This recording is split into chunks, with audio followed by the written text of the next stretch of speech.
Sure. It's your right up. I'll call a meeting to order Monday, April 8th, 2024 at 4:30 PM.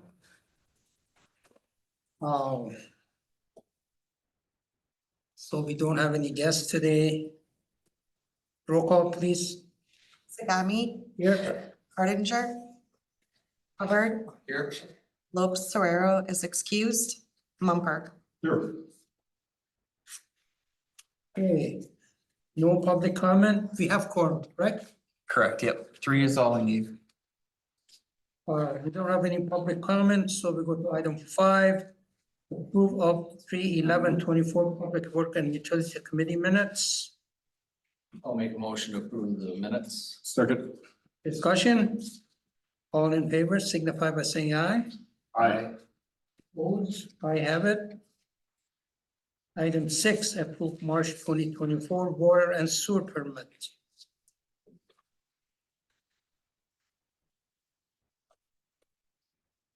I'll make a motion to approve the March 2024 water and sewer permits. There's a second. Second. Discussion?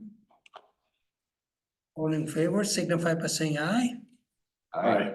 Opposed? I have it. Thank you. Staff report, item 7, CIP update. Michael? Yeah, so March was a busy month to get everything into essentially bid document form. And we currently have 4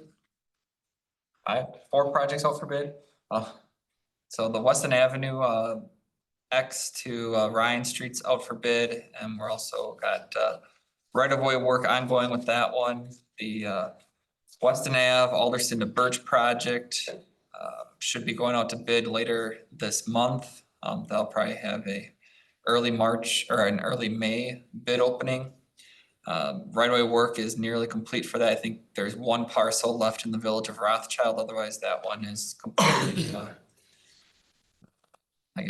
ready to go as far as right-of-way exists. East Jelnik and Von Kennel's out for bid. Jelnik Ave, Mockmiller to Alderson, we bid last month and awarded it. We have a pre-con this Thursday for that project. Then the Mesker and Schofield Avenue projects also out for bid, as well as our well 4 and treatment plant PFAS project. So we've got quite a bit out there, and then still working on some of the. Are these all going to start at the same time? A lot of it will depend on the contractor's schedule, like the Mesker Schofield Ave project. That'll mainly depend on how long it'll take for the signal lights to be, ordered, shipped. So do we get those scheduled Yeah, we'd get those as part of the bid. or part of it for the next meeting? Yeah, We have them. yeah, I'll put those in as soon as we have them. And also if we can identify who's going to start when and that sort of things. Yep. My concern is the traffic and the people in the village. Yep. They have easy to get around, they don't have problem, and we don't get hundreds call. Yeah, no, it's, there will be, like the Mockmiller to Alderson, repaving on Jelnik there. I mean, that schedule is dictated already. The contractor can't start until school lets out, and then they have to be done before school starts again, at the end of August. So they've got a fairly tight window there. And then same thing with the Weston Ave project with the village of Rothschild. The Alderson and Weston Avenue intersection will be required to be completed before school starts again. So that intersection isn't tied up during school, so. So school knows when we're gonna start, when we're gonna finish the project. Yep, yeah, so we've had discussions with the school district. Like you said, We've talked to them where we'll keep them in the loop if something does look like it's gonna be going late, making sure that we still have some type of alternate route or detour set up for them. Okay. Hopeful that doesn't have to happen. And then our Ross Avenue projects are all in some form of a survey, preliminary design work. And That's Short Elliott, right? Yeah, so, well, we have 3 different Ross Ave projects, so. We have the Ross Avenue project with SEH right here with the county redoing parts of X. And then with the city of Schofield, between Metro and Alderson, that one's with Becker Hoppy. And then also with the town of Weston from Riverbend Road out towards Mock Miller Park, that's another Becker Hoppy one, so.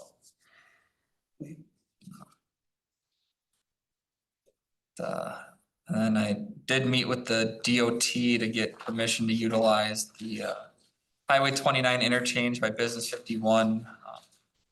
And start working on that stormwater or storm pond project as well. Hopefully, so this week they're supposed to be getting me some information so I can submit it with our grant application to the DNR, saying that they'll let us utilize their land for that.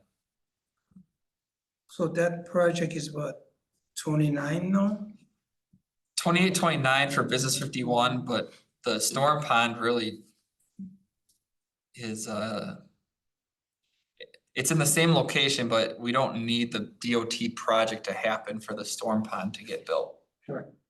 So I guess we'd still like to get started on that sooner than later. Okay. Anything else? No, just Question for Michael? So you have to do a cost sharing on that one with the for the storm pond? storm pond, yeah, it'd be a cost share grant. And the DOT or the DNR grant isn't the only one we'll seek. We'll also be looking at submitting is it Clean Lakes, Fresh Lakes grant opportunity for Lake Wassa, since that does discharge directly into Lake Wassa there. There's a few other, we'll be looking at it, compiling a few grants to help reduce our costs on that one. Okay. And then we get the grant for this one with the county and the other one by Metro by. Yeah, the 3 Ross Avenue projects all have DOT grants tied to them. That's probably $7.5+ million in grant funding for those 3. Good job. Yeah. There's a lot going on. Okay. No question for Michael? All right, item 8 is street operation update. Yeah, things are rolling along. We got kind of, I don't even know where to start with some of this. We're kind of in the transition phase right now. Sweeping the streets is a priority, trying to get that done. The warm weather this winter, February into March, we managed to get sumps vacuumed on the storm sewer, which hasn't happened in a long time, so that's been good. So we're just trying to catch up on all these odds and ends stuff that we want to get done. Excuse me. Did you do the Ross Avenue, all of it today? I saw him on there. I don't know how far he got. I saw him Oh, I go. saw him, he just took a right at this intersection. He was east of X2. I saw him earlier. Right, Yeah, but I didn't see coming back, so. he probably ran out of time. I was out there, was a little after 2 when I left here. I had to go get a locate called in, so he'll pick up where he left off. I'll get Okay. the rest of it. Yeah, the goal is to get all the streets swept. With the power boom on the loader too, we'll go and sweep the streets. So we kick it to the outside towards the curb, then the vac sweeper will pick it up. Things coming up, I won't go through everything we did. I'll more or less give you the stuff that's coming up. We got some work with the park department. We've been helping them out. They're up on Weston Avenue, putting some topsoil in the medians and places that were mulched before, and they want to plant grass in there. Then there's some work at the Kennedy Park ball diamonds. We're gonna be working with parks on that to get some topsoiling and things done. Yard pickup this year is gonna be a little different. Instead of running from a Monday to a Friday, we're gonna start on a Friday and go to the following Thursday, probably into Friday, possibly in April. We have trainings the week we wanna start. The week that we probably would have done it in May is the weekend that they have the yard sales going on, and the guys are telling me you don't wanna do it when they've got that going on. So we're kind of working around it. So if you hear something from people, how come we're starting on a Friday? It's because our safety trainings are Tuesday through Thursday, and that's the way it's gonna be. I sent a PDF to Rachel. She's gonna post it on our weekly newsletter that kind of explains everything we do with the yard pickup in the spring and the map showing the zones and everything. So And that Prohaska, those are field material Back up to a for little bit. Brian? The sands, That gray stuff? it's sand. Oh, no, that's breaker. That's concrete breaker. They had a couple soft spots in there. So what they did is they put concrete breaker down, then it's a sand lift on top. That's kind of at a standstill right now because of the rain we had. Everything got too wet. So it's kind of sitting where it is. We'll go back to that when things dry up a little bit. But that's what you see, the gray stuff there. It's 6-inch minus concrete breaker. And they're gonna put the topsoil on top of that? No, what that's gonna get is we're gonna finish the sand lift up where the dozer is coming up to the road that's going to the north. Then it's gonna, and then we gotta shoot some grades and get it straightened out as far as elevation. Then take and it's gonna get recycled gravel on top in preparation for paving down the line. So that's a parking lot. Yeah, It's a parking, okay. entrance off of Weston Avenue. The entrance would be going to the north into this, and then it's parking area. Okay. So basically the big deal is keep getting with our sweeping, try and get that done this month.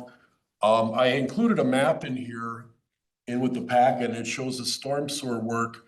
These are areas that coming off of Colleen, running to the east off of Mesker. We're gonna be doing storm sewer extensions. There's existing storm sewer in there, and there's enough grade to where we can get water to flow. So where the round dots are, those are gonna be catch basins. And we're gonna put some more in there. Then Colleen Avenue we're gonna pull the asphalt right off of it later on up to Chadwick, and then going south on Chadwick to Thomas. We're gonna strip the asphalt right off the road, add base to it, and then put 2 inches of asphalt over the top. The rest of Chadwick going north is gonna end up with overlay on it. And then Thomas Avenue, which runs east from Chadwick to Kellyland, is gonna have a overlay on that part of it too. So we wanna get going on this storm sewer in May, so they're gonna go out and start potholing. It's located now. And we're gonna pothole to find the depths of the utilities, and then we're gonna, in May, get started with the storm sewer on that. Those are new then? This will be new. Yeah, because I know that had flooded there quite a Yeah. few times Yeah. before. It's on the list from before I started Yeah. working here about getting stuff Yeah. on, so. Yeah, so that's the push is gonna be for that coming up in May and try and get that done. We've got some crack filling we wanna do on some streets of our own, that are not gonna be included in, the crack sealing bid that was, just opened last week. Like, Mountview Boulevard, some of the stuff that's out of the way where it's not real heavy traffic volume. We've got a good tar kettle. We just purchased some more, Road Saver 221 rubber tar. So we're gonna try and get some of that done in April here into May and do some of the streets that are minor collectors maybe more, and do some of that work ourselves. There's enough on the bid item that's gonna be farmed out that will burn up everything that they're gonna have as far as rubber crack sealing. So trying to think of what else I'm missing. That's probably the big stuff for this running into the middle of May. When we come back and meet again in May, we'll probably be talking about, one other thing too, if you want to just back up. Those are the message boards that we just received. We purchased those. And they used them for the elections. They came in really handy. They're nice boards. I was amazed. We bought them from Vermac. They're out of Canada. That's where they're made. But they have a software that comes with them that I actually used when I was at Marathon County. The DOT message boards, the bigger ones, have what's called Jam Logic. It's a software where you could take off of your phone or a computer and you can reprogram. You can check and see if they're running and stuff like that. These things come with a 10-year Verizon cell phone strapped to each one of them, where for the money, I was really shocked. It was about 14,000 a piece for these. And I couldn't believe they came with that software and that cell phone usage that we don't have to pay for. It's kind of nice. So the one nice thing about these two is that we don't have an arrow board now. So when we go out and work on Schofield Avenue, we want to close a lane. Before in the past, we were going to leave it closed, working, for a couple of days or something. We'd have to rent an arrow board from Morcon or rent a flash, where these we can use as an arrow board too. They're solar powered. That's why they're sitting outside right now. And as long as we keep the solar cells on the top, snow off of them in the wintertime, or we'll bring them inside and get a battery maintainer and keep them charged that way. So I think that covers pretty much everything I had, unless you guys have questions about anything. When you cleaned out those sumps, were there a lot that need repair or is not too bad? Not too bad for repair. Most of the time on the inlets that we're finding, it's the adjusting rings on top that are bad. The sumps are good. It's just that they're pretty smelly stuff they're pulling out. But So every inlet on Weston Ave between Birch and Camp Phillips, more or less, needs new rings. They're old concrete ones. Yeah. yeah. We try not to look at them. Yeah. But when you sweep, you'll find the bad ones. Sweep road knocker. And one thing I did throw in at the end of Dan's here, just to try to summarize a few things quickly. Since we have all the street maintenance bids, after Josh talks, I can come back to this one, but we bid chip seal or the GSB, the overlays, crack sealing, and long story short, our overlays came in well under budget this year, which was pretty amazing. You can't see this because it's too small for you.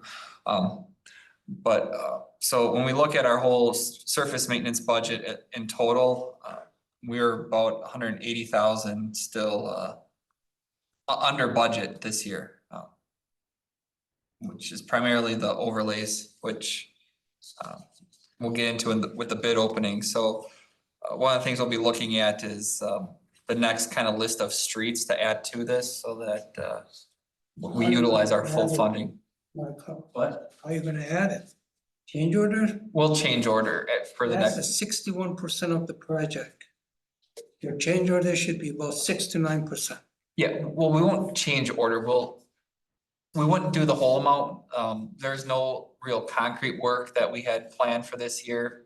So it's not the entire amount that we would do. I'll tell you what, my hand got the slap over this issue, okay? I'll give a change order for $250,000. Yeah, or we just rebid it. My attorney was in my office, sat down, said, you just cannot do this. Sure. So Yeah, or we just bid out a secondary asphalt paving project that is of some value. you can give it to him, but you gotta come with different, but no change. Sure. You Well, can do 10% change order? yeah, so I mean, I think it will depend on what are the additional roads we wanna do yeah, and what's the so cost. I guess that's kind of the, yeah, you know, we'll have some other surface maintenance that we'll be looking at, whether it's additional, you know, a curb and gutter project or, you know, a bigger concrete maintenance project. Like I said, there's things that we weren't planning to do this year, but instead of asphalt being $130 a ton, it was 90 some a ton. So it was significantly less than what we were anticipating, which was good, but. So a project from next year, you can accelerate. Yeah, so that's what we would do, is we'd look and kind of see what we can fit in that makes sense, right? Yeah, because I would think otherwise you're gonna have a hard time getting a bid on a continuation of somebody's Yeah. existing, right? Yeah, so we need to make sure it's of at least a good enough size that relatively speaking, we'll have 2 asphalt companies bid on it, so as long as it's a street of some significant quantity, they would. And you kind of know where the price is gonna come in based, because they gave you per. Yeah, it's a per ton price, so it Ton price, yeah. should be Okay, so, get back to this. yep. Item 9, utility operation update. Yeah, our guys are really hitting some of the kind of smaller maintenance items right now, waiting for well, 7 and 8 to be up and running, because then we gotta start doing our valve exercising and water main flushing. So they've really been doing a lot of small leak repairs on some of the small pumps and replacing some of the chem feed lines where needed. Still working on the meter test bench. I think we got it to a spot where there's not too many leaks and our meters are testing out properly, so we don't have to have much more money put into that test bench. Continuing to collect EPA PFAS samples every other week. We did hear, I believe, that the EPA final ruling on PFAS MCLs will be coming this week, possibly. So we'll have to potentially readjust what maybe some of our wells are looking like, I guess. We should be pretty good though, as soon as 7 and 8 come online. Do you have any idea what they come out they're recommending? Yeah, it's gonna be for PFOA and PFOS, it'll be a 4 part per trillion. And then there's a hazard index of 1 for PFBS, Gen X, and 2 other ones that I can't remember, something else. Yeah, PFHXS and then something else, so basically, we're, well, 1 and 5 are close, I think they flip-flop, 1 is a little just over that 4 for PFOA and 5 is just over PFOS, but I guess we have to get into the language to see, you know, is it a trend line, if you're up 1 or if you're down 1, you can keep the wells running, or we'll have to see what they exactly say, if you're over, you gotta shut it down or what have you, so. But I think with 7 and 8 coming online with 4, you know, pumping treated, we should be pretty good. So if we gotta dial back on 1 or 5, we should be sitting all right. Sanitary side of things, kind of similar. They went through and did a lot of generator maintenance. We're still collecting some of our pH data, just to kind of start tracking any of these excursions that we've been seeing. They've died down as of late, so I don't know if just the presence of seeing that we're tracking it has kind of maybe caught the attention of some of the businesses to not just be dumping anything down the sanitary sewer. Our SCADA project is. Can you give a little more detail? Because that last month we talked about that and you're gonna have to investigate. It was becoming a problem. Well, so the pH was an issue which hasn't really been bad the last couple months. So on the other side of that, we have a meeting to discuss some of the BOD, our biological oxygen demand that Rim Mountain Metro sees, which has been elevated at some of the sampling locations they take. So that can be from food products, from what else, like painting products. There's different things that cause these BODs to be elevated, but it was really never on our radar. And then it seemed like once we didn't have much pH issues, all of a sudden we got an email saying our BOD was elevated. So we have a meeting with, well, Badger Labs has a proposal to us that we're gonna be setting up some, I think 7 locations where they're gonna be doing kind of a 3-day sampling period at different spots throughout the village, to kind of track to see where some of our potential violators could be. We've seen it coming out of our Hardy station. So we're kind of trying to put some locations that'll kind of spread out through that system so we can kind of either eliminate some areas or kind of fine tune to see where we need to slap some hands or get some letters out, which it's kind of a whole different, it's a bigger project probably at the end, once we kind of figure out where some of these areas are, where then we can kind of have some teeth to start saying, you know, because in our utility ordinance, we do have an equation where if it's above and beyond, I think what the norm reading is, you know, we have some ability to charge some of the potential violators. But it's trying to find out where this is coming from first. So, because it's just, because the players really haven't changed, right? Just the volume of the emission has changed. So that means behavior has to have changed, right? And it's tricky, you know, it could be if you sampled on a low flow day and then it's more concentrated, or if they sampled, you know, previously, if somebody had moved, or I don't know, maybe we improved some of our sanitary sewer, so it's not as much infiltration now, so it's not getting diluted as much. So it's just hard to, it's an all-encompassing thing with our SCADA. When we get flow patterns now, if we have our data for the BOD and our pH, we can kind of start tracking where we need to improve our sanitary sewers, and then, yeah, to catch some of the, you know, we have ideas of who it could be, but you know, I think some of the ones that we thought it would be, it wasn't, and they have data of what they dumped, and so it's still a learning process. I'm not an expert on BOD, so it was bringing in these Badger Lab people to kind of give us a little education on what we're actually looking for. So we should have something, maybe, I think we're meeting with them the week of the 22nd or end of April, I think. So I don't know if we'll have information by the May meeting, but at least we're getting down to getting some more information, which is good.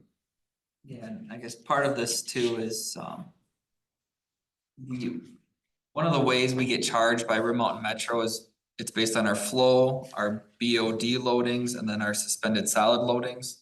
So when we have elevated BODs, it is costing the village, our sanitary sewer extra money. So, like between February of 2023 and February of 2024, the BOD alone was a $12,000 difference for that month. So, yeah, so trying to figure out why we have that, and with that, the suspended solids is higher too, so that was another $10,000 higher from month to month, and our flow actually was $1,000 less. But overall, we paid more because our suspended solids and our BOD was higher in our wastewater. So, Can we access their records and would that be helpful? yeah, but Remote Metro samples 3 days a month. And then they use that as their component average for your utility for the entire month. So they have flow rates that they figure out. And so we want to be able to try to get a better grasp on, is it somebody who, was a newer build and maybe they had a grease interceptor, a sand trap, something that was doing its job really well, and then now they haven't maintained it. So it's kind of going through the records too and making sure people are taking care of their grease traps, their sand interceptors, and they're maintaining their systems the way they should be. So, Sometimes it could be just, they drop something in there for a period and they clean up the system yeah, and they stop it, so you're not gonna find it. yeah. So it's like I said, I went with everything being a 3-day average. Were we getting lucky for a while and it was samples on the 3 low days of the month, and now they're hitting 3 high days instead? They just need to tell us when they're sampling so we can make sure everybody doesn't dump anything. Okay, So I guess also, so we're with the well 7 and 8 discussion, so our SCADA contractor was in testing some of the fiber. They were doing some troubleshooting on it today. It is a big kind of final push here this week. I think we have some training. I just had an email when they sat down. We have some operator training on some of the new stuff within well 7 and 8. So hopefully we'll be, I feel like I don't want to say it, but it should be soon, that we'll have that pump into the distribution system. So, and I guess some of the smaller items, diggers tickets are listed, work orders. Michael touched on our permanent PFAS treatment, discussed 7 and 8. I did talk to our hydrant painting contractor. He should be providing us when they're gonna be here to do the hydrant painting. Valve exercising should begin here relatively soon. Water main flushing, we're eagerly awaiting 7 and 8 to be going so we can do that, because our calls of kind of discolored water and some water complaints has taken off, so it'd be nice to get out there and flush the system here. So I guess that's all I have other than our customers, water pump, our lift station information, and that's all I have. that's all you got. Question for Josh? No. Okay. Item 10. 2024 street maintenance, crack sealing bed result. So as part of our 2024 street maintenance, we did bid out the crack sealing project, which we generally have the contractor handle the busier, the more highly traveled streets, as well as then the streets that we know will be applying some of their asphalt treatment to during the year, just to ensure that that does get done properly and in a timely manner. So we had 3 bidders on the project: Farner, Precision, and Thunder Road, with Thunder Road being the low bidder at $1.67 per pound for an estimated quantity of 60,000 pounds. Their cost is $100,200.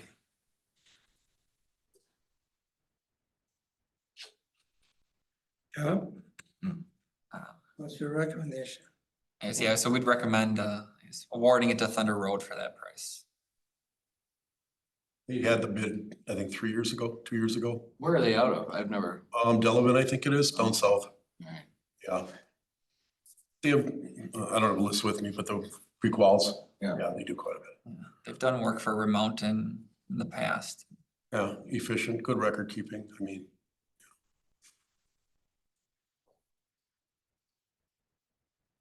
What's your wishes? I move to recommend village board award the 24 crack ceiling project at Thunder Road for a total price of $100,200. I'll second. Discussion. All in favor, signify by saying aye. Aye. Opposed? I have it. Thank you. Item 11, 2024, street maintenance. Asphalt rejuvenator. Bad result. Did I say it right? Yeah, Rejuvenator, yeah. All right. Don't write this big vocabulary there. Yeah, so, Go so ahead. the GSB, it's a gilsonite, product sealer. It's like a virgin asphalt. So we've been using that for, I don't know, probably about 7, 8 years now. It's kind of more like a traditional driveway sealer. It's sprayed on. It seals the small cracks and really just, it's meant to refurbish the asphalt content and help fight the UV rays more or less, just to keep the asphalt from graying out and becoming brittle. So, Is that the same procedure as seal coating? kind of, yeah. I mean, Needed and we don't add the chips to it, so it's not a chip seal where it's just the asphalt emulsion. okay. So it's the black spray. It goes on real dark, then eventually it does kind of. Did this on River Absorb. Pines last We year. did it on River Pines, Yeah. Ross Avenue. We Yeah, you go down and just spray it real fast in like one pass, right? Yeah. And close the road for a few hours and it dries and. back open at the end of the day, yeah. Yeah. Yeah, like I said, we've been using it for So 7, 8 years now. Yeah. Scott Construction, is that the same as Scott here? I thought he sold to Riverview. No, so that was Scott Enterprises. Scott Construction is based out of Lake Delton. They do asphalt pavement maintenance. They've done our chip sealing and other projects similar to that over the years, so. All right, So yeah, so we had bids from Scott Construction, Gee Asphalt, and Farner, with Scott Construction being the low bidder at $80,678. And again, that was under estimate, so this year things came in very favorably for these projects. So again, as I tried to preface earlier, we had a couple of these come in under budget. The crack sealing, it was the one that came in over, but we have the ability to maybe try to add on a few more things. okay. What's your wishes? I'll make a motion to recommend the village board award the 2024 Gillis Night Pavement Ceiling Project to Scott Construction Inc. for a total bid price of $80,678.69. Second. Oh, sorry. Discussion? Go ahead. Your second, He's right? enjoying the 69 cents. Why not just make it, yeah. No discussion, all in favor, signify by saying aye. All right. Opposed, I have it. You, item 12, 2024 street maintenance, asphalt overlaid bed result. Oh. So again, That's what you were talking about before, right? yeah, this is the one that came in really under budget. Like I said, last year, some of the bids were around $130, $135 a ton, and this year we were at $90, $95 a ton. So I mean, at $40 a ton difference, Lot. yeah, cost came in a lot lower than we were anticipating, so. Just in regards to that, how fast can you get up next year's bid pulled into this year? Because oil prices per barrel, I'm sure what these guys bid on was something around 75 a barrel and Yeah. pushing 90 and predictions that we're heading for 100. So we're gonna lose that cost advantage in a hurry. Yeah, no, I mean, but that's kind of the goal would be to look around and look at the next, the next list of candidates, or even some of the streets we knocked off the list this year because we didn't think we were gonna have enough funding for it, and I guess it might be cleaner just to put a second bid out. That way we're not, And nobody can complain. true, yep, That's an open door for complaint. yep. Okay. What's your wishes? I'll move to recommend the village board award the 2024 asphalt overlay project to RC pavers based on their base bid of $305,814. Is there a second? I'll second. Discussion? All in favor signify by saying aye. Aye. Opposed? I have it. Thank you. Item 13. Purchase of an asphalt pusher attachment. Is that? So, yeah, our fleet foreman, Brian Schmidt, actually, put this together. But, I am surprised of the price difference. Can I ask Dan a question?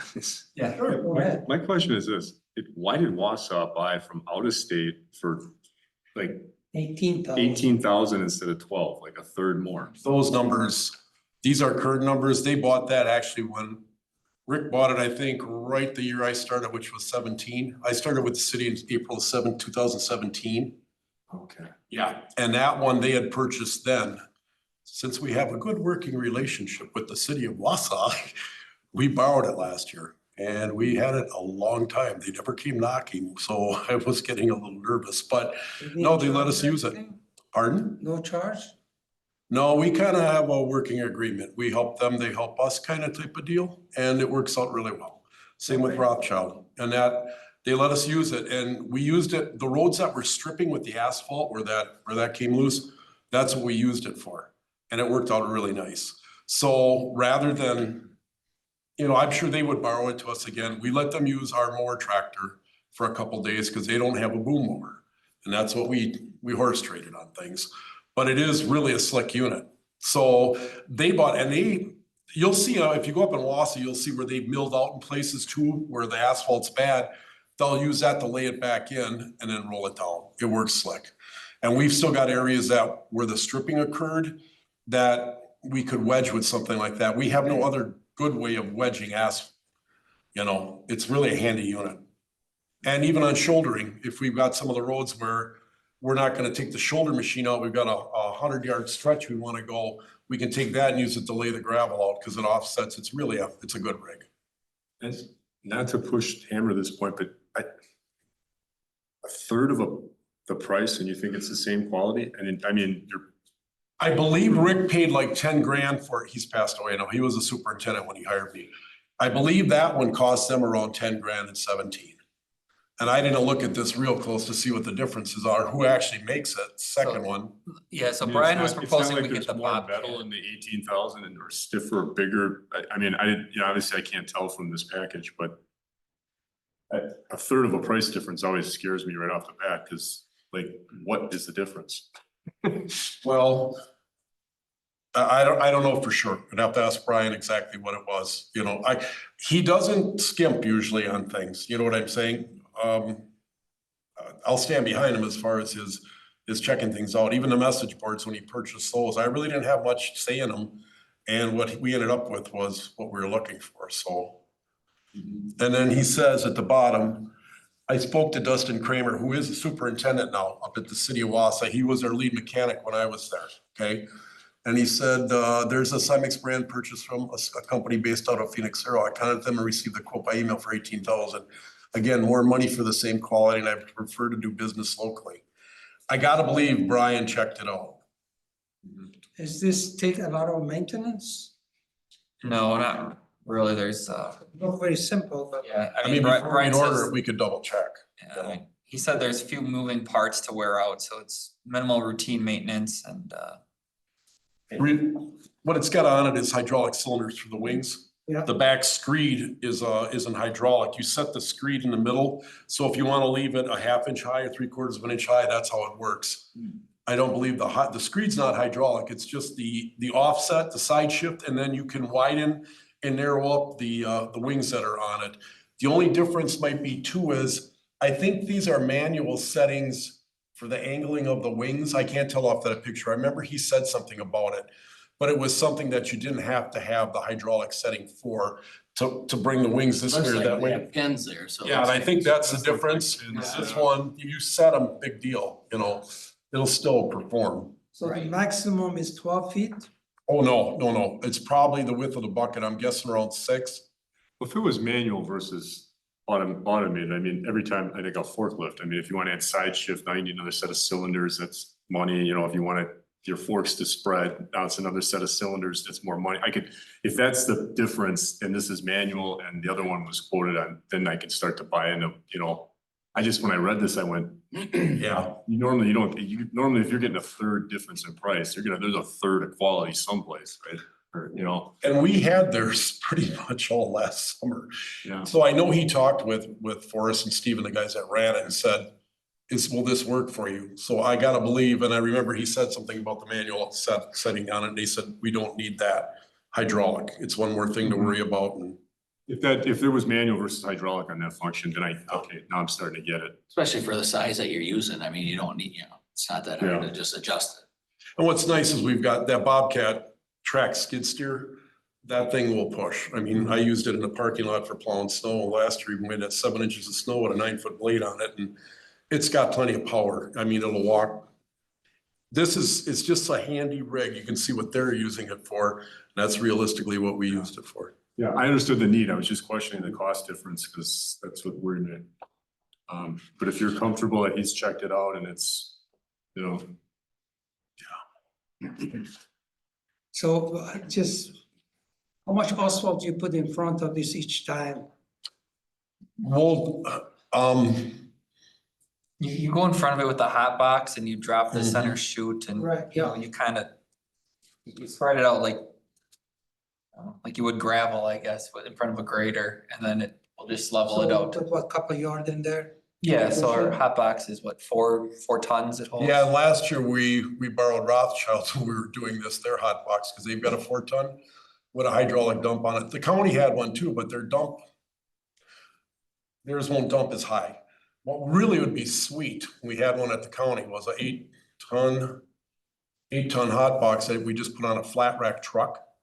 That was really nice. You could go fill it up with, it just kept it hot. It didn't have burners on it. You could run down and get hot mix, close it, go to where you want to go, and because fines are what we're using on some of these areas and they'll cool off the fastest. But for now, we're doing the best we can with what we got, or else we're gonna be doing the wedging when it's 90 degrees out.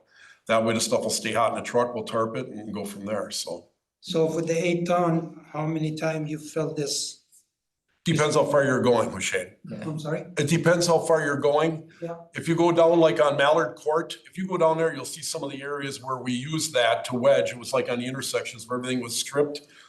I forget how many, if you just took a ton of asphalt and divided it out by, let's say, 4 foot wide and a half an inch thick or 3/4 of an inch thick, if you're just wedging, or an inch thick, it would take you whatever that would go. I know when we lane wedged years ago at the county, a 4-foot strip going a mile was 200 something ton, I thought it took. So I could figure it out with a calculator. I was just wondering how like you have to wait for that box to stay there and you do this job. How What they'll do- fast it goes empty the truck, empty the box. Yeah, it's not like lane wedging, like we lane wedged at the county, where we had a lane wedger that was built on a truck frame where we would dump and go. Right. This is Yeah. more, it's smaller areas probably, or if we mill a place out, then we take the hot box, they can put it on dump. One person walks next to it and regulates the end gate to let it out, let it dump, but then this thing will screed it off instead of having to rake it all out by hand, you know? Oh, yeah, I see the advantage of that. So the roller is behind them. Correct, Yep. yeah. So if you think of this as like a train, like just off the screen is Mm-hmm. the hot box dumping it. You'd come through with the skid steer, smooth it out, and then roll it right behind. Or you get hot enough weather, then you don't worry about the hot box, you know, you can go get a little fines if RC's mixing, you're not running that far, you can get it and go. So, Okay. You're convinced now, right? Yeah. Okay. otherwise I can talk some more if you want. And then the financial source would be some of that savings from the surface maintenance budget. so we're not using borrowed funds for it. Recommend village board approve purchasing an asphalt pusher attachment from Seversky Equipment for $12,670. I'll second. Second. The question? All in favor signify by saying aye. Aye. Opposed? I have it, thank you. Item 14. Weston Avenue Construction Service Contract Amendment for County Trunk R-X to Ryan Street. What I like to do, I recommend we wait on this item until we do the bid opening. We get the schedule of the contractor, then we can have a second source to verify the number. This is pretty large number in here too. Just shooting in the dark and come up with it, say, yeah, that's the number, so. At least that's my recommendation. I'm not gonna argue against that. It is a lot of money. So we table it until next meeting? All right, I guess, Is it a problem as far, my only question before we do that, is it a problem as far as planning or implementation for the project as a whole? well, I guess yes and no. If you look at it, they do give us a currently an $80,000 deduct from the schedule we had, so just to ensure that they have funding available, we would probably allow them to utilize the existing contract for phase one for any bidding services or shop drawing review that they might start doing after the bid award, before we would approve this then in May. I just don't want their to try to do it so there's not a gap in Yeah. services. So they might have to refine a number. It might be slightly different, but you don't need a motion for that because it's already there. correct. Yeah, they already have funding. So So just letting you know, if that number comes back slightly different next meeting, that's that's fine.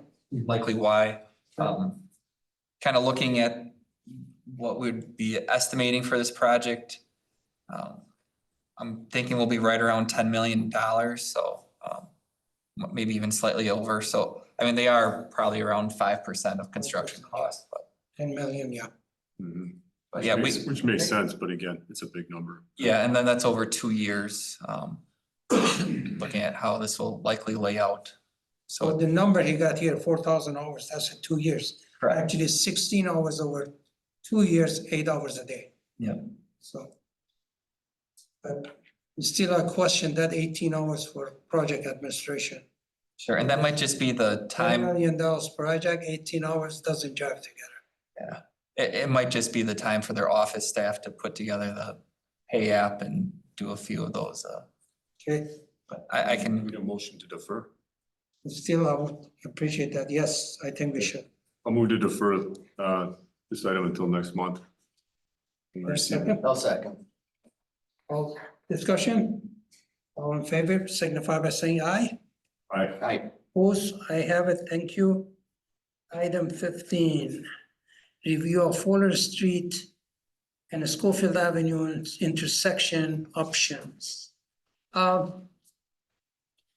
did take a time to review the DOT report. And he did a pretty good job, nice report. And then his recommendation was, again, item 2 and 5. 2 was to correct the existing intersection. 5 was the roundabout at the cost of. However, he didn't agree with that. He said we shouldn't do that because of the possible cost in there, because it's gonna cost $2 million. And also the maintenance cost, which is about 16%, or accident costs, about 16%. Although we reduced the accident by 50%. But he recommended still we go with the correcting the existing intersection.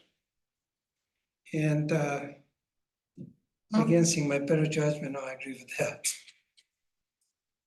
So, I figured you either fix the existing, or if you're gonna buy the property and put an intersection, like Ocasa Lane, you gotta put a roundabout in now and then not wait, you know, cause everything's gonna be more expensive. So if That's you're gonna do correct. it, I think you have to do it all right now or Yeah. don't do it. you know, Yeah, you're right. I that's. agree with you. So. Um. But again, DOT, excuse me, yes, just give me a minute here. Yep. Then still, again, I think he did a good job analyzing his recommendation in there, so still I'll stick with him. But go ahead. I think the comments that came out of the board was that the board didn't want to spend the money to realign the road. I think that was initially your, Correct. which we went against, you know, a few of us went against, but $2 million is a lot of money. And I don't think some of that was considered when the board initially made their motion either, so.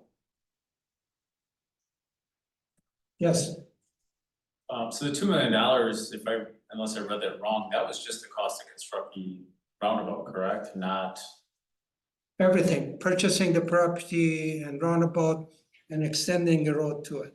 I. Correct, Michael? I thought it said plus utilities and I read that. And then also it said, if you realign it, it's still a service level D. Correct. Yep. And then, did any of these numbers take into account, and obviously likely not, because nobody knows, right? But, so if we redevelop Warner Cross and, well, I don't know, where the next Ross roundabout goes, can I say that? Sure. We have any of them, but, yeah, east of the Sandy roundabout. If that all redevelops, or when that redevelops, and then the additional traffic there, the additional traffic to the south. South of Dominica Street, right? Those numbers clearly don't have that projection in there, right? Because none of the engineer didn't know any of that existed, because we didn't know it existed yet. Yeah, so for the for projections, they do use a what do I call it? They look at a 20-year horizon based on kind of average growth in an area. So there is some forecasted future development in there.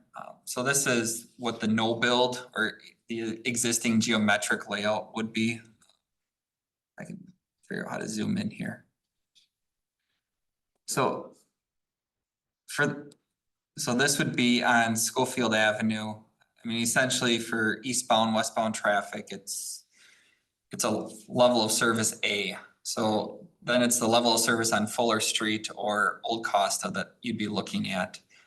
So for people looking to go straight here, a northbound movement on Old Costa, they essentially said in 2044, it'd be at a level of service C.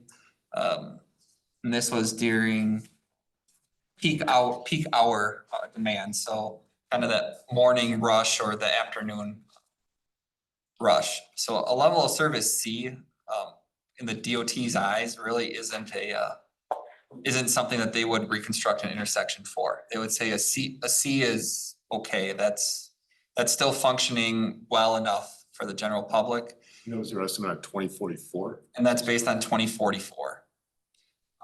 And then it's the southbound movement on Fuller that you do get to a D in the PM. But again, it's, so that's again, based on a future projection. I think this one, so this was existing. So existing, it's still, a C and a D. So they're not saying that there would be, I guess they're not anticipating a lot. So the delay is in seconds. So they're saying that you have a 26-second delay. I know it seems like a lot sometimes when you sit at a stop sign and you're there for 30 seconds, maybe even a minute. But I don't know how you, I guess that's the part where I struggle with, right? A delay of 10 seconds is a B, a delay of 26 seconds is a D. When you hit 15 seconds, you go from a B to a C. And an A is anything under 10 seconds. So I think what he forgot in there is 2044, the same project gonna be probably 4 million or $5 million? It might be, I mean, we might have flying cars, I don't know. Well, the way the price are going up right now. Yeah. And I think they're all gonna be electronic, is not gonna be what you're driving today. Yeah, I mean, I look at Weston Avenue by the hospital as a great example. That was built 20 years ago. Based on future growth and all these projections. That doesn't need to be a 4-lane road. We're spending a lot more money, we will be spending a lot more money repaving that, redoing it. And no development ever came, so you're always stuck in this chicken and egg game of, do we build it now because it's gonna be cheaper? Thinking that we're gonna need that extra capacity. And then 20, 30 years later, that maybe never doesn't come to fruition, and the inverse will happen too, right? We go rebuild something thinking, yep, we don't need it. And then all of a sudden we do, and I don't know which one's the worst, right? Like, we can try to predict the future and know, hey, this is happening. Or we say, we'll wait for it to happen, and I mean, generally speaking, that's what the DOT does. They wait until the traffic counts hit a point, they wait until they're getting level of service F on roads that they're going, okay, this is really now a problem. We're seeing long queuing lines, we're seeing major issues. I guess the one other thing this doesn't take into account is we'll be putting traffic signals at Mesker Street this year. So now there'll be another break in the traffic at Mesker, so that traffic coming from the west heading east, that's not gonna be a free flow anymore from Camp Phillips, so That will help definitely. that will He likely. did make a comment on that, I think. He did make a comment on that. Did they? I think I read it in his report. I went through his report. I know I made that comment in my memos, that that's still something to look at, but But the thing, DOT is not proactive. no, because They don't design it for today, say, okay, I know it's gonna happen, then it's not gonna happen, then he designed it. But they wait until somebody get killed, then they do the intersection. yeah, And this is true. This is true. And Kowalski, that's a specific good example of it. And we asked them, they said, anybody got killed? No, it's not gonna happen. It didn't happen, no. yeah. So, yes, What was the cost of reconstructing as is? Cause that was your recommendation, correct? Yeah, it's just more or less put it back as you find it. Some modifications. Yeah, there was some of those modifications,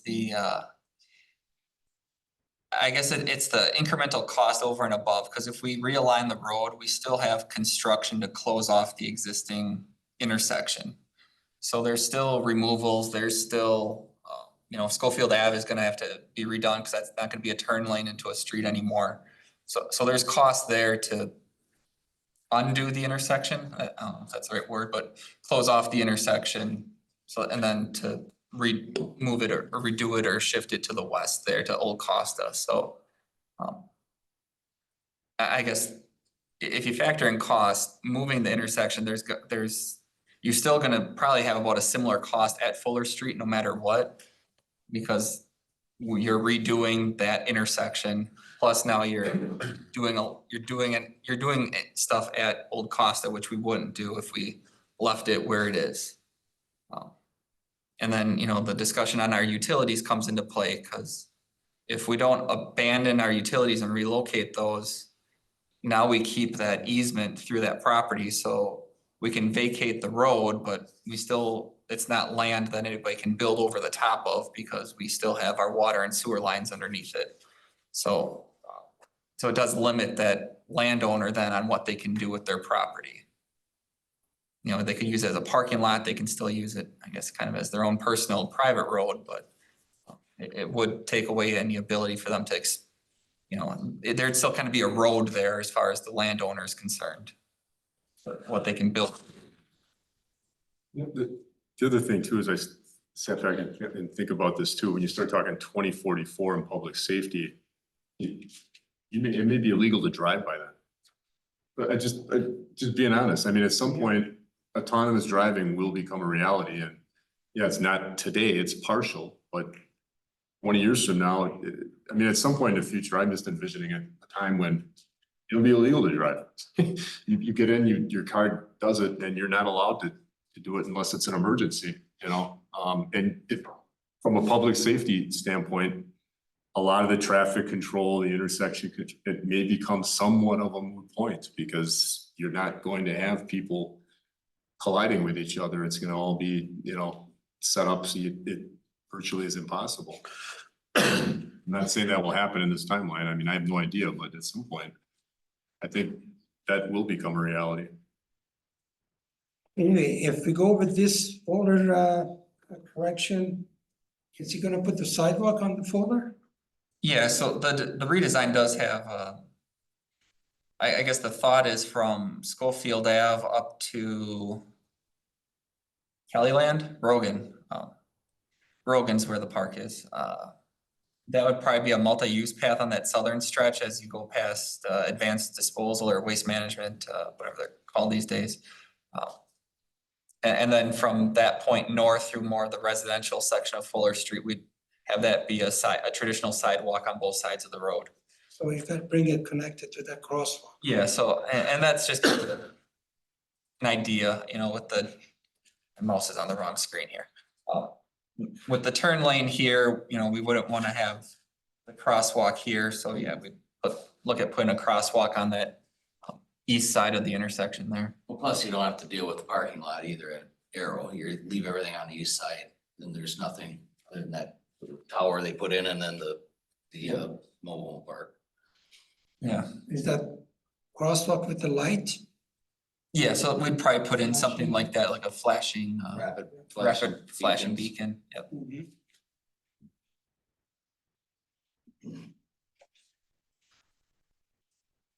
Well, what's our recommendation to the board? He's gonna go back to the board.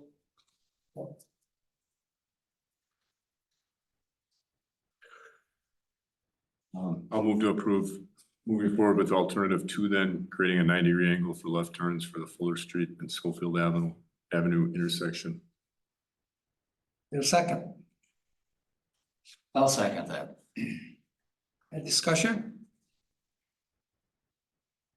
So we're gonna get a little bit better design layout than this. Yeah, this was We get the, another kick at this bucket to see how he's designing, how he's laying it out, and we put our 2 cents in there before he finalizes. yeah, so this is the kind of concept design coming out of the intersection study.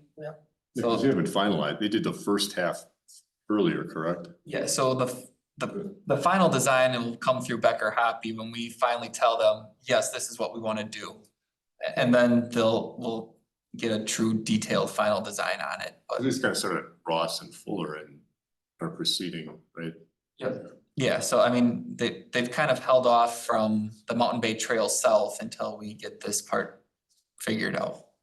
No, someplace I saw 60,000 also for this. No, that was the other What one. is that 60,000? There's someplace was 60,000 here. Oh, that was gonna be an added cost of about 60,000. So like the rapid flashing beacon would be a cost and Construction cost, construction cost, yep. okay. Yeah. Okay. Any other discussion? All in favor, signify by saying aye. Aye. Opposed? I have it, thank you. Item 16, next meeting dates. Yeah, so Go ahead. I was just gonna say, the special assessment meeting looked like Tuesday, April 30th should work, so You'll send an email. I'll send that out, yeah. But, so the goal would be to have the probably the East Jelnik Von Kennel meeting at 5 o'clock. And then the Weston Avenue special assessment meeting after that, maybe starting at 6:30 or so.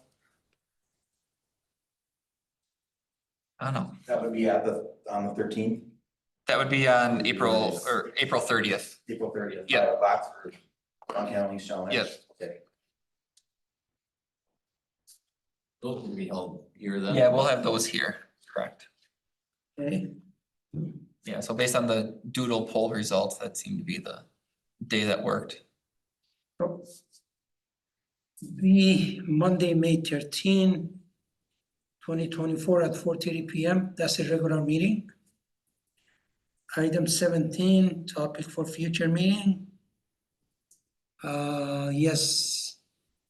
Contract with the. The Weston Avenue Construction Services. But we should have a schedule too. Yep. If you please, when you get the schedule of contractors, make sure you stay with that schedule, that's, and then you can talk to him or question him, then you can put the hours to it. Thanks. Yep. Remark from staff?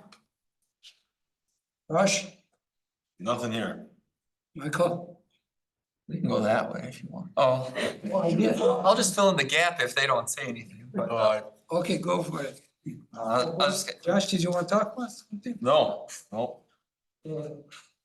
we do have our, a new, Public Works employee starting this coming next week, Monday. Is that new engineer? No, so he's filling the vacant spot on our street crew, because when we lost our utility operator to Remote Metro. We had an individual from our street crew go to the utility crew, so now we are backfilling that spot on the street crew. Where does he come from? He currently is a custodian for the DC Upper School District. Okay. And previously worked for a Parks Department in the state of Colorado. Okay. And then we did interview candidates for the engineer position.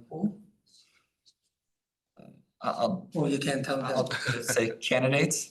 And we will be looking to get an offer letter out this week to an individual, so How much experience? 10 years, 10 years? 10 years. Oh, that's pretty good. Yeah, he can do the AutoCAD and Yes, they, He or he she? should be about 10 years, that's a pretty good. Yep. He's at good age. yeah, they're an individual that has shown the ability to take a project start to finish. Good? Yep. Yeah, where he work at, is he licensed? Yes, they're a PE, and Okay. yes, what I can say. Do they have their own app? If you select him, that's it, but I'll call you later. All right, Remark, item 19, remark from committee member. No? Nope, I don't. Good. I just have one, hopefully quick. We had all those problems with the landscaping on Apache after this project, after the project we did, and it went through fall last year, I believe. Do we need to look at that again this spring? Is that need to come back on the agenda for? we can take a look at it this spring and see what it looks like. Cause I just know we had multiple complaints from the residents. Yeah, I know they were. I'm trying to think, I wanna say It's back, probably early right now, but I wanna say by August-ish, I thought most of that was taken care of. Some picture? It's, I was down there about a couple weeks ago. A lot of the stuff that was on the west side and that where there were issues, as you go to the north, everything seemed to have greened up pretty good. So that part of it looked pretty decent. Yeah, I Going mean, along it. usually once I you don't even get, know if we ever settled out that contract. Did we ever settle? we did, yeah. We did, okay.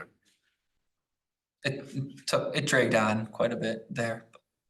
I mean, they reseeded and fertilized and everything, at least probably 5 times out there. Yeah. So, Well, that's always, Everything from Riverbend to the south looked pretty decent. yeah. Okay, that's all. All right, thank you. Anything else?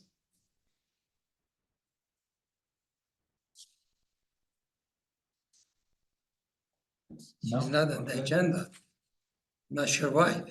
That's okay. she wanted to just be staff. No, that's I don't fine. need a separate, yeah. That's fine, that's fine. However you feel comfortable. Item 20, announcement. Is there any announcement? I don't have announcement. Accept the motion to adjourn. Adjourn. Second. All in favor signify by saying aye. All right. Opposed? I have it. Thank you very much.